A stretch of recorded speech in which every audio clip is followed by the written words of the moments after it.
কে বলেন বাংলাদেশ স্থিতিশীল হইতেছে না, কেন হইতেছে না তার কারণ এক একজন এক এক রকম দেন, কিন্তু উত্তরটা খুবই সরল, জটিল কিছু না। আপনি এই ভূখণ্ডের ইতিহাস পর্যালোচনা করলে দেখবেন ইন্ডিয়া সব ধরনের সংঘাতের জন্য দায়ী বাংলাদেশে। এখন অনেকে কইবেন দাদা আপনি কিছু হইলে ইন্ডিয়ারে ঠেনে নেন, দরকার থাকুক বা না থাকুক। কথাটা শুনে দেখেন, যে জিনিসটা বাংলাদেশকে অশান্ত কইরা রাখছে আসলে মূল ব্যাপার, একদম মূল ব্যাপার, সেটা হইতেছে বাংলাদেশকে ইন্ডিয়া কি দেখতে চায় আর বাংলাদেশ কি হইয়া উঠতে চায়। এই দুয়ের দ্বন্দ্ব বাংলাদেশকে অশান্ত করে রাখছে। এইটা যতদিন ফয়সালা না হবে ততদিন এই অশান্তি যাবে না। বাংলাদেশে ইন্ডিয়া আসলে কি চায় আর কিভাবে চায়, এই দুইটা প্রশ্নের উপরে নির্ভর করতেছে আপনার বোঝাপড়া বাংলাদেশ কেন অশান্ত থাকতেছে আর কেনই বা খুব সহসা এই অশান্তি থেকে স্থিতিশীল হওয়ার সম্ভাবনা নাই। কেউ কিছু মনে করেন না, আমার এই কথা শুনে আবার কেউ হতাশ হয়ে যায় না, কিন্তু এটা বাস্তবতাকে মোকাবেলা করাটা ভালো। এই দুইটা প্রশ্নের ফয়সালা করেন, বাংলাদেশ শান্ত হবে, স্থিতিশীল হবে। এই জন্য এই দুইটা প্রশ্নের উত্তর সমস্ত রাজনৈতিক দলকে দিতে হবে। সেটা হইতেছে ইন্ডিয়া প্রশ্নে, ইন্ডিয়ান নীতির প্রশ্নে আপনার অবস্থানটা কি, এটাতে পরিষ্কার করতে হবে। আপনি কি জানেন কিনা ইন্ডিয়া আসলে কি চায় বাংলাদেশে? আসেন একটু বুঝে দেখি বাংলাদেশে ইন্ডিয়া কি চায়। ইন্ডিয়া সেটাই চায় যা হাসিনা তারে দিচ্ছে, সোজা হিসাব। আর বাংলাদেশে হাসিনার মতো একটা সরকার চায় যে বাংলাদেশে নানা ইনস্টিটিউশনের মাধ্যমে বাংলাদেশকে একটা ভারতের অধীনস্থ করদ রাজ্য হিসেবে টিকায় রাখবে, রাষ্ট্র হিসেবে না, একটা রাজ্য হিসেবে। সেখানে নাগরিকরা ভোট দিতে পারবে না, রাষ্ট্রে কোনো ইনস্টিটিউট বা প্রতিষ্ঠান থাকবে না, আদালত থাকবে না, থাকলেও সেটা আজ্ঞাবহ, নির্বাচন কমিশন থাকবে না, থাকলেও সেটা আজ্ঞাবহ, যা বলবে সেটাই করবে, পুলিশিং থাকবে না। পুলিশিং মানে হবে ধরো পিটো মারো খাও ঘুষ খাও, এটাই হবে পুলিশিং। ব্যুরোক্রেসি থাকবে না, মানে একটা রাষ্ট্র হয়ে ওঠার জন্য যা যা দরকার তার কিছুই থাকবে না। সিভিল সোসাইটি থাকবে না, মিডিয়া থাকবে না স্বাধীন, এমনকি পেঁয়াজও তুমি উৎপাদন করতে পারবে না, করলেও আমদানি করতে হবে। তোমার দেশে ডাক্তারি বলে কিছু থাকবে না, তোমার রোগ হইলে চিকিৎসার জন্য ইন্ডিয়া যেতে হবে। আপনার দেশের জুই নারকেল তেল বিক্রি হবে না, যতই ভালো কোয়ালিটি হোক না কেন, প্যারাসুট চলবে। আপনার চাকরি হবে না বাংলাদেশে, এক্সিকিউটিভ আসবে ইন্ডিয়া থেকে। বিয়ার বাজার, ঈদের বাজার আপনি করতে যাবেন ইন্ডিয়ায়, ঈদ করবেন কিন্তু গরু কোরবানি দিতে পারবেন না। সি আপনি এত খারাপ, রক্ত পিপাসু, গরু কোরবানি দিতেছেন, পশু প্রেমিক হয়ে যাবে সবাই। আপনি পায়জামা পাঞ্জাবি টুপি পরতে পারবেন না, আপনি মাদ্রাসায় বাচ্চাকে পড়াইতে পারবেন না, আপনার মসজিদে ঢুকে পেটানো হবে। ফিলিস্তিনের আল আকসা মসজিদের মতো আপনার বাইতুল মোকাররমের চারপাশে থাকবে পুলিশের ঘেরাও, আপনাকে কাঁটাতারে ঘিরে রাখা হবে, তারপরেও নিয়ম করে আপনাকে মাইরা কাঁটাতারে ঝুলাই রাখা হবে বর্ডারে। আপনার নদীতে পানি আসবে না, কারণ সব নদীতে বাঁধ দিয়ে রাখবে আন্তর্জাতিক আইন অমান্য করে। বর্ষা আবার ভালোবেসে বাঁধ খুলে দিবে, বাসায় দিবে। আপনি চাষের পানি পাবেন না, ফসল ফলাইতে পারবেন না, নদী শুকায় যাবে, হাহাকার হবে, পানির স্তর নিচে নেমে যাবে। আপনি পাম্প বসায় পানি তুলবেন, এই কাজ করতে গিয়ে আপনি ভূগর্ভস্থ পানিতে মারণ বিষ আর্সেনিক মিশাই দেবেন। সেই আর্সেনিক আপনার জীবনী শক্তি পলে পলে নিঃশেষ করে দেবে।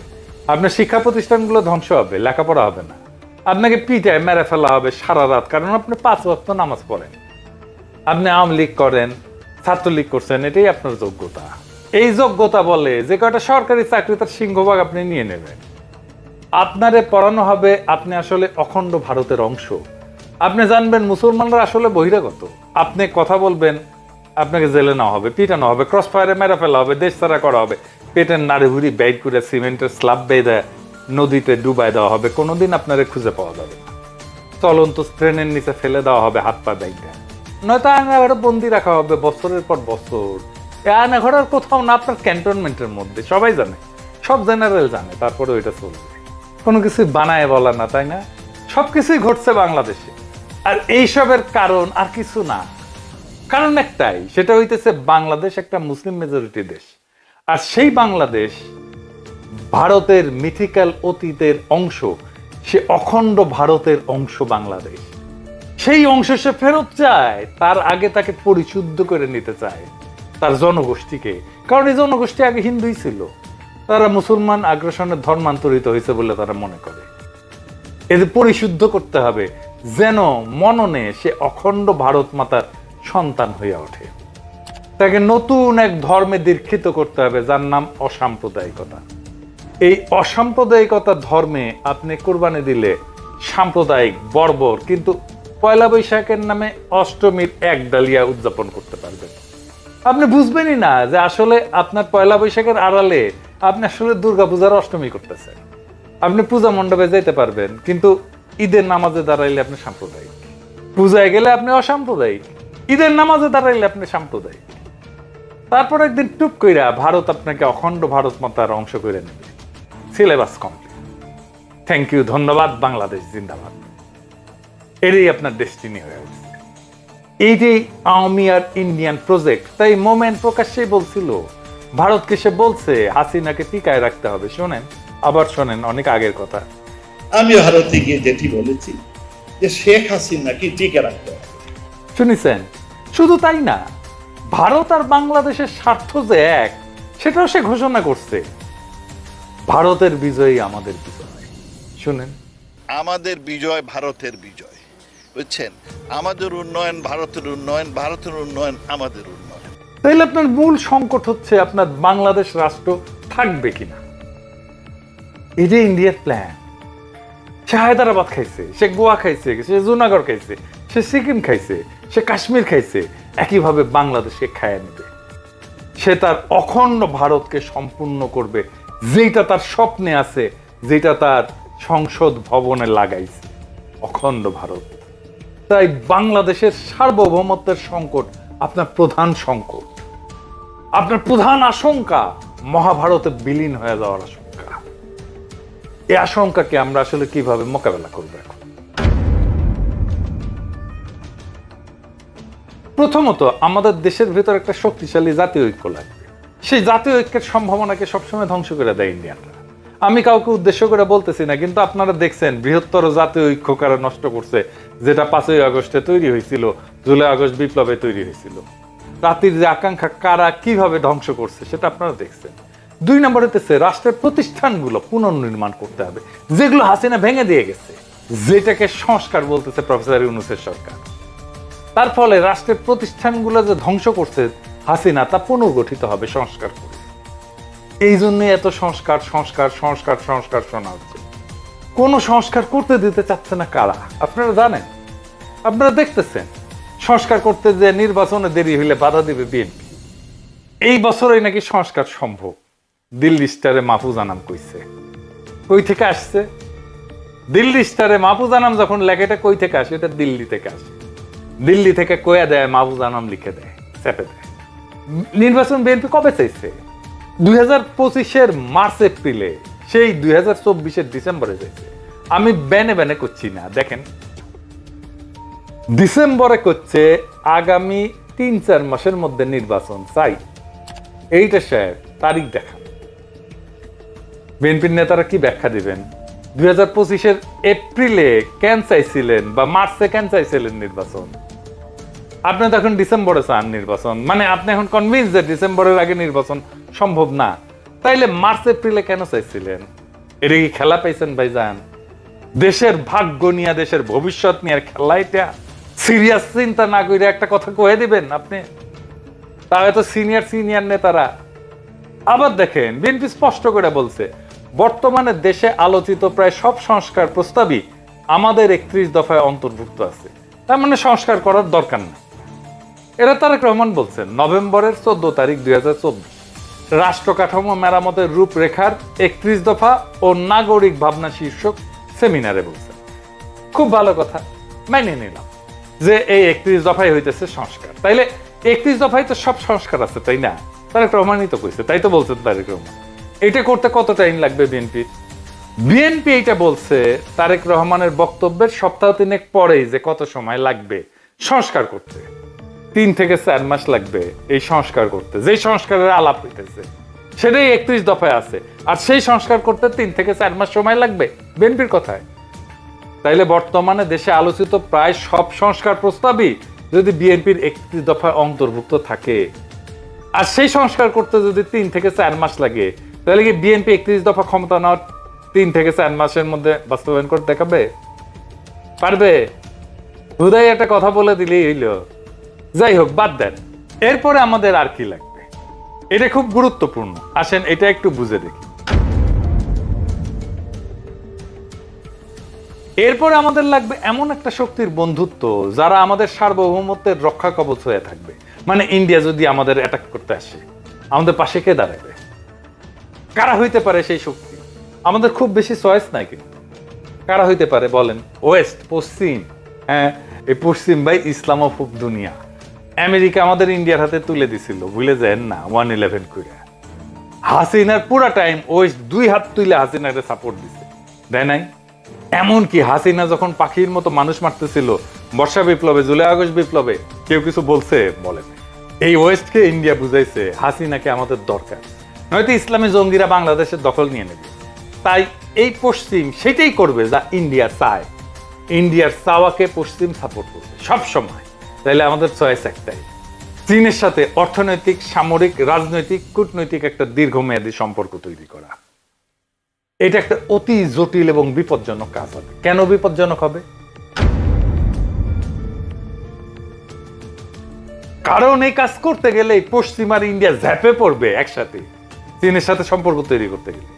আমাদের প্রবল শক্তিশালী রাজনৈতিক ঐক্য লাগবে দেশের মধ্যে, আর তেমন জনপ্রিয় মেধাবী রাজনৈতিক নেতা লাগবে এই কাজ করার জন্য। আর দেশের মধ্যে লাগবে বুদ্ধিবৃত্তিক কাজ, একাডেমিয়া থেকে, বিশ্ববিদ্যালয় থেকে, সিভিল সোসাইটি থেকে, মিডিয়া থেকে। তারা তৈরি করবে ন্যারেটিভ, কবি, শিল্পী, সাহিত্যিকরা। একমাত্র তখনই বাংলাদেশের ভবিষ্যৎকে রক্ষা করা যাবে সফলভাবে। মনে রেখে, এই কাজটা যারাই অ্যাডভান্স করার সামর্থ্য রাখে তাদেরকে আগে আইডেন্টিফাই করা হবে, আর বাড়তে দেওয়া হবে না। এমন কাজ করার লোক কিন্তু বেশি হয় না, আপনারা জানেন। কিভাবে তাদেরকে বাড়তে দেওয়া হয় না, আমি আপনাদেরকে 2টা এক্সাম্পল, মাত্র 2টা। ব্যারিস্টার মইনুল হোসেন, চেনেন না? খুবই স্ট্রং ন্যাশনালিস্ট, মানিক মিয়ার ছেলে, এলিট ফ্যামিলির ছেলে, ব্যারিস্টার, উচ্চশিক্ষিত, এমপি ছিল তরুণ বয়সে, প্রখর রাজনৈতিক মেধার মানুষ। বাকশালের বিরোধিতা মুজিবের সামনে দাঁড়ায় করছে যে কয়জন বিরল ব্যক্তিত্ব, 2 বা 3 জন, তার মধ্যে সে একজন। কিন্তু সে বাংলাদেশের রাজনীতিতে একজন ফেনোমেন হয়ে উঠতে পারে। তাকে স্পেস দেওয়া হয়। সালাউদ্দিন কাদের চৌধুরী, তীব্র একজন ন্যাশনালিস্ট নেতা, সাহসী নেতা, তারে তো ফাঁসি দিয়ে দেওয়া হয়। তাই আপনারা খেয়াল রাখবেন, বাংলাদেশের এলিট স্ট্যাবলিশমেন্ট যার পিছে লাগতেছে, মনে রাখবেন সে ইন্ডিয়ার লেজে পাড়া দিছে, তারে খাইয়া দিবে। সেই জন্য এটা একটা যুদ্ধ। আমরা যেটাতে আছি সেটা একটা যুদ্ধ।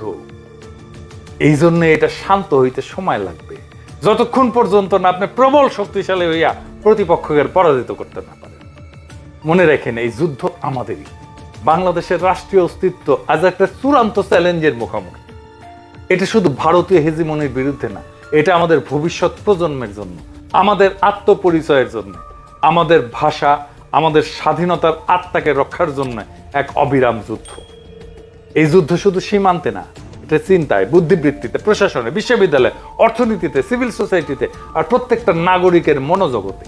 ভারত চায় বাংলাদেশকে একটা পরাধীন করদ রাজ্যে রূপান্তর করতে, তারে খাইয়া ফেলতে, যেখানে আপনি থাকবেন কিন্তু আপনার নাগরিকত্ব থাকবে না, যেখানে আপনার ভূখণ্ড থাকবে কিন্তু রাষ্ট্র থাকবে না। এই যুদ্ধের এক পাশে ভারত, তার গোয়েন্দা সংস্থা, দালাল রাজনৈতিক দল, তার পোষা মিডিয়া, সিভিল সোসাইটি, আর অন্য পাশে আমরা বাংলাদেশের মানুষ, যাদের কাছে এই ভূমি শুধু মাটি না, এটা আত্মমর্যাদা পরীক্ষার ময়দান। ভারতের বিরুদ্ধে এই লড়াই কোনো সামান্য কূটনৈতিক সমস্যা না, এটা একটা মহাকাব্যিক সংগ্রাম, যেখানে জয় পরাজয় শুধু রাষ্ট্রের ব্যাপার না, এটা আত্মারও ব্যাপার। এই যুদ্ধে জেতার জন্য দরকার জাতীয় ঐক্য, প্রাতিষ্ঠানিক সংস্কার এবং ভবিষ্যতের কূটনৈতিক রণকৌশল। দরকার চীনের সঙ্গে সাহসী জোট, দরকার একজন মেধাবী, অকুতভয় নেতা, যিনি জাতিকে নিয়ে যেতে পারবেন সেই অনিবার্য সংগ্রামের শেষ প্রান্তে। দরকার জাগ্রত একাডেমিয়া আর নির্ভীক বুদ্ধিবৃত্তিক নেতৃত্ব, যারা ইতিহাসের দায় বুঝে আজকের প্রজন্মকে বুঝাতে পারবে আপনার আত্মপরিচয় আজকে আগ্রাসনবাদী ভারতের টার্গেট।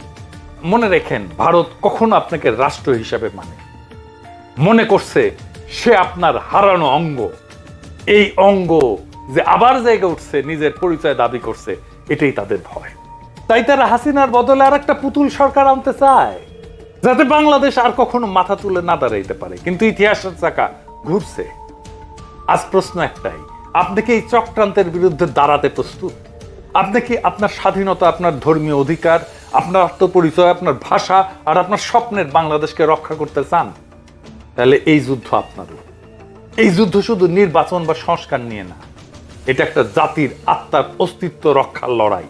আপনি যদি এই যুদ্ধে অংশ না নেন, তাহলে একদিন জেগে উঠবেন সেই রাষ্ট্রহীন, আত্মাহীন ভূখণ্ডে যার নাম একদিন ছিল বাংলাদেশ। এখনো সময় আছে, জায়গা ওঠেন, সংগঠিত হন। কারণ এইবার না পারলে আর কোনোবার আমরা পারব না। বাংলাদেশ বাঁচলে আপনি থাকবেন, বাংলাদেশ গেলে শুধু আপনি, বাংলাদেশ গেলে আপনি শুধু নামে থাকবেন, নাগরিক থাকবেন না। এটা আপনার যুদ্ধ, এটা আপনার সময়, এটা আপনার নিয়তি রচনা করার শেষ সুযোগ। আসেন আমরা আগে যাই সেই ইস্পাত কঠিন ঐক্য কইরা, সেই ইতিহাস রচনা করতে, সেই অনিবার্য বিজয়ের পথে। ইতিহাস অপেক্ষা করতেছে। ইনকিলাব জিন্দাবাদ।